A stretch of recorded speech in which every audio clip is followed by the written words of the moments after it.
అన్నావంటే ఎదురవనా, అన్నిపై ఉన్నావంటే నిదరవనా, కలలే కన్నావంటే నిజమై ముందుకి రానా, కలకై ఉన్నావంటే కథనవనా.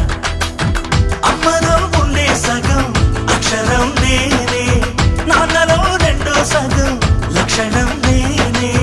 అమ్మ తోడు నాన్న తోడు అన్ని నీకు అన్నే చూడు, చెల్లిపోని బంధం నేనమ్మా, చిట్టి చెల్లెమ్మా, వెళ్ళిపోని చుట్టం నేనమ్మా.